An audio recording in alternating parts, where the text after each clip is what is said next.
Good afternoon, everybody. Welcome back to UptaCraft. This time, again, like I said in video one, UptaCraft in the field. We're here at the site of our red oak logs that were taken down on my cousin's property. Previous video showed you us taking our first cut, taking the slab off the top of the log. Today we don't need the 2x4 bridge that was created for that first slice. Now we're going to let the jig ride on the flat surface of the log itself. So we're going to go through making the adjustment of this jig down to a nominal, I'm thinking about a 2 1/4 to a 2.5 inch thickness. That'll give me a finished thickness of about 2 inches or so after the surfaces have been milled flat and smooth for some future projects I have in mind. So let's walk you through the process here of setting up the jig, the Alaskan sawmill jig, and then we're going to get some footage of us taking this first beautiful usable slice off of this red oak log. Something else very important that you may have seen in the footage of part one, but I want to talk about here. I want to make sure that you knew that very conscious of hearing protection, eye protection, hand and leg protection with the jobs we're doing here. So we're both being conscious to wear good thick canvas work pants. Neither one of us owns a pair of loggers chaps, but I think we're going to be in good shape that way. Got cutlass gloves, again earmuffs for hearing protection, and we also have safety glasses at our disposal as well as need be. So anyways, let's talk about adjusting this jig. In the first video, talked about how we adjusted it for length and for height. All we're going to do to adjust the thickness setting on this jig is we have 4 nuts to loosen. 2 here and 2 there. Okay, so I've got the adjustments made. I want to show you how I did it. So if you want to come on over here. As we talked about in part one, it's kind of awkward to get a dimension from here to there. This is what the surface that it rides on the jig, or in this case the log. So instead of trying to measure from here, this is 1 1/8 thick. So I'm going to measure from this cross member here. So that requires me to add 1 1/8 to the thickness of the board that I want. I want to end up with about 2 1/4. So that plus 1 1/8 comes to 3 5/8. So what I've done is I've taken it and laid that dimension on there, and I'm just shy of 3 5/8. That's good enough because frankly, all this wood's going to go through a thickness planer anyways. I just want to get myself within a 1/16 or 1/8 of the dimension that I want. So that's 3 9/16. This ought to be pretty close to that same dimension. I don't know if you can shoot through there or not and see that. Should be right around 3 9/16 to 3 5/8. Okay, so everything's all tightened up, double checked, fueled up. Let's get this bad boy running. Check out my boys' renovation job here. Old mid-70s Honda 360. Did a complete frame up redo, rebuild. Got a few aftermarket parts on it, but he's got himself a hot looking little bike here. You got to check out his channel at Black Rock Moto, my cousin Matt. So let's take a walk out of his workshop here. Got the old Dolmar 6400 sharpened up, fueled up, jigged up. Got a nice flat log to work with.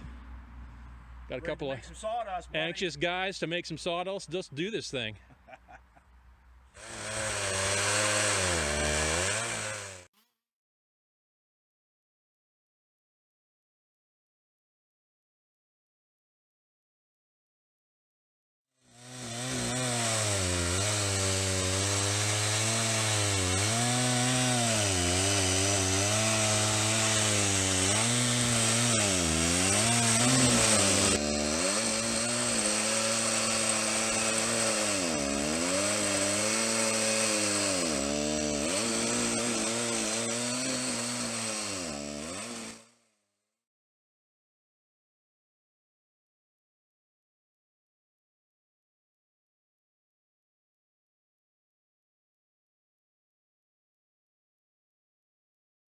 Okay, so let's sight this bad boy, see how.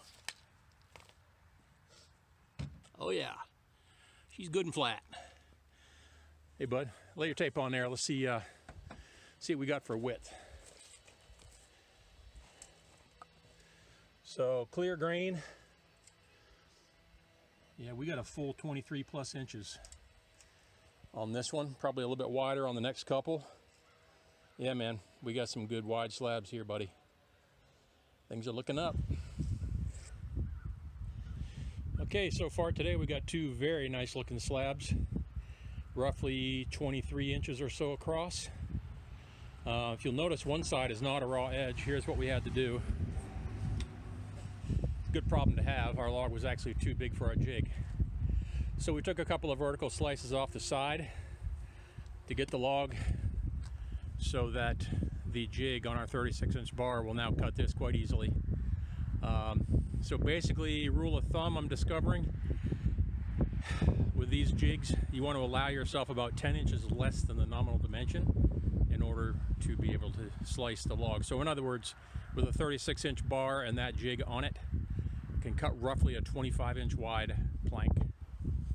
Good rule of thumb to remember for the remainder of the job. One thing we did that was pretty smart though, if I do say so myself, we started with the biggest log. So this one here, that one there are both a couple inches smaller, so they should go easier. And so what we have here is simply a lesson learned. Stick with us.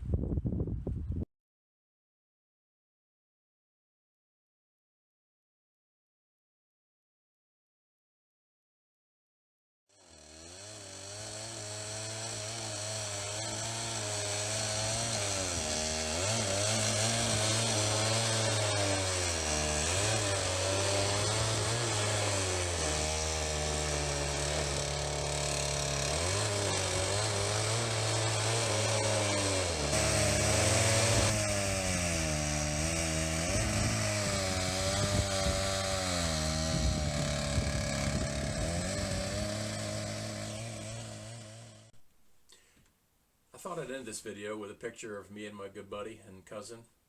You know, he and I have been friends for as long as I can remember, and it certainly has been a blast working on this project with him.